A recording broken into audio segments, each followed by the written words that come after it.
Hi everyone, my name is Charlie and today I would like to talk about the books that I read in April.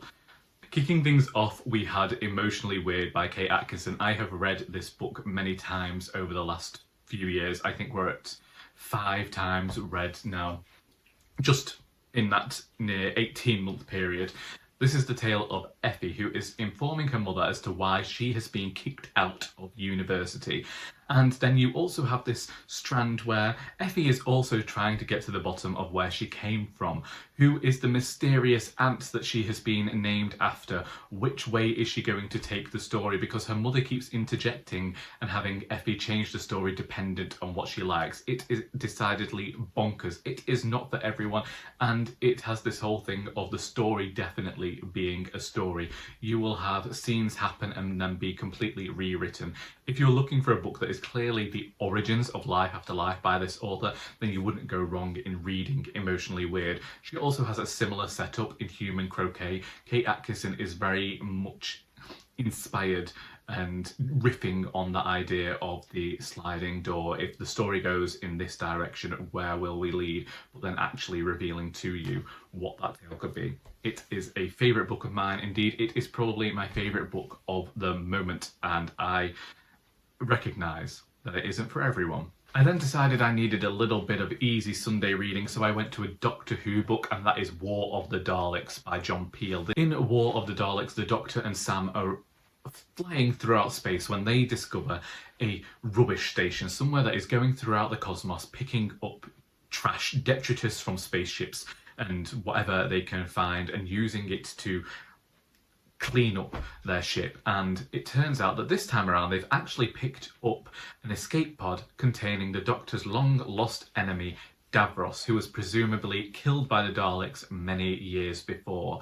And in this book you see the Doctor go to war with people who wish to kill Davros, with people who might have become exactly like the Daleks in their efforts to actually stop them.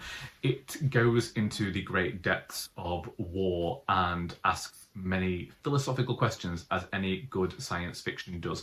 It might not be my favourite of the 8th Doctor adventures, but it is definitely one that I enjoyed, and I look forward to seeing how the series progresses in future. Then I returned to a childhood favourite, The Bed and Breakfast Star by Jacqueline Wilson, and unfortunately this book proved that sometimes things are best left in the past.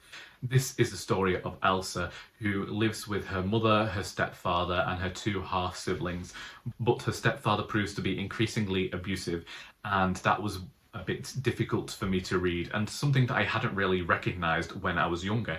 Indeed, I wonder whether a younger Charlie had actually thought that this was quite normal behaviour from a parent or this parental figure, and I was surprised by how dark and grim I found this tale reading it now, when, as I'd read it when I was younger, I'd found it increasingly funny, and I very much empathised with Elsa, whose family have lost everything and she's now living in this bed and breakfast.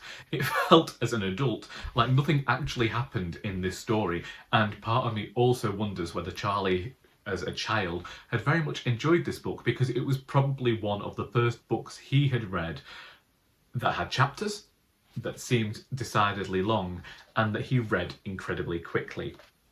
This is a book that set off my adoration for Jacqueline Wilson when I was younger, and I am aware that she definitely always wrote about somewhat more gritty topics than we might have seen in other children's fiction of the time. So I think that it's great that Jacqueline Wilson is definitely one of those writers that got me reading so much as a child. But I think that it's definitely best if I leave her works in the past. I can recognise that nostalgia is a great thing, but I don't necessarily need to return to those books that I thought as favourites near 20 years ago. Then I read Pity by Andrew McMillan, which is his first novel. Previously I have read his poetry collections and I very much enjoyed them. This is a book set in Barnsley after a mine disaster. Alex and Brian's dad was killed in that disaster. We move into the future, where we see Alex hiding his sexuality from most people, including his son, who is an out and proud gay man who works at a call centre and hosts weekly drag nights. And throughout this book we get to see what it means to be gay but also have that shame that comes from that. You get to see the 2 different generations and how they operate. Simon's boyfriend is a man who also has this internal shame wants to be seen as exceptionally manly and wants to be stereotypically masculine, and you see him having to navigate with that and also navigate going out with this man who is very out, very proud, and isn't going to hide who he is just because that is what society is asking for. You get to see how this disaster has really changed the way that people in Barnsley behave, and you get to see how the tragedy has affected Brian, Alex's brother.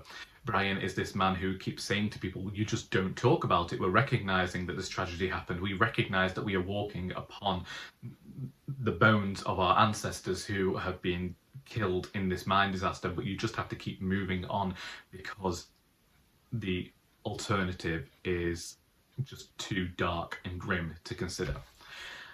Ultimately, I felt like this book had a lot of themes, but it didn't necessarily explore them to the best of its ability, and I have often said that about first novels.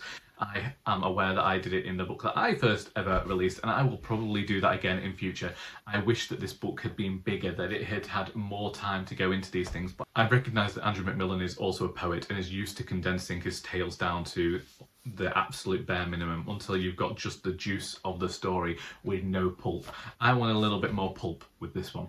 Then I read Lublin by Manya Wilkinson, which follows 3 young Jewish men moving through Poland pre the First World War. We have Ilya, who is a young man who is determined to make something of himself. He wants riches, he wants success, and you have his 2 friends, one who is very strict about his religion and following the religious practices that he has been taught throughout his life, and another man who is probably on the far end of the spectrum who probably flouts everything he has been taught about religion. And these 3 men help to create a comedy within the narrative because you have the 3 stereotypical people that you get within a comedy, and there were some very ludicrous, humorous moments that I particularly enjoyed, alongside some darker moments because you recognise what is about to happen to the Jewish population, and Manya Wilkinson does not shy away from that. There is a scene at a wedding in which the author chooses to detail how every single person at that wedding is going to die, and it adds a poignancy and a stark reality to the narrative that we've perhaps not seen before. There was something within this tale that had me questioning whether it was all real or whether it was these 3 men actually wandering through the roads of hell trying to find their destination. It has an incredibly bleak ending that I had not expected, and whilst there are touches of humour in here, they aren't anywhere near what I had expected from the blurb. I don't know if this is a tale that I will return to because part of me believes that it does bear rereading, but also part of me recognises that I might have expected something different when I originally acquired this one. Finally, I read My Father's House by Joseph O'Connor. In this story, we have the priest Hugh O'Flaherty, who is living in Vatican City and has created this choir which he is using to help smuggle prisoners of war out of Rome. This is apparently based upon a true story. I have not looked into the history of that since reading this. This is the second book by Joseph O'Connor that I've read. The previous one I read was Shadowplay, which followed the life of Bram Stoker as he was writing Dracula as a play. And in My Father's House, what I found is that Joseph O'Connor manages to write tales in which you as the reader are gripped and feel as though you can't put them down. There is this inescapable sense to this narrative because really not much happens. We are following a very short period of time for a very lengthy book, but throughout the book you get to see interviews that people were having in an almost this is your life situation, and you don't know whether Hugh has actually made it out of the war. You don't know whether he has managed to make it through the events that we have been reading about, and it adds a tension to the tale. And I suppose you could say that with every single book, that there is that tension there. But given what we know about the Second World War, given that we know that he is currently in Nazi-occupied Rome, and given that he has made himself a lot of enemies, there is this worry, fear, and tension throughout the entirety of the narrative that had me reading this book decidedly quickly. And I've got to say, very much enjoyed it. I do think that at the end of it, there was a bit of the story that I didn't need, and maybe if I go back to it in future, I won't read the final 30 pages because I felt like they were drawing a line there that we didn't need. But I feel like a lot of authors do that. Sometimes you got to remember to join the party late and leave early, and unfortunately I don't think Joseph O'Connor did that here. However, it is a tremendous read, and if you are looking for a literary thriller set during the Second World War, perhaps based on real life events, then you wouldn't go wrong in reading My Father's House. And them's the books. If you have read any of these books and would like to discuss them, then please feel free to do so in the comments. I hope that you have enjoyed this video, because until next time, that is all.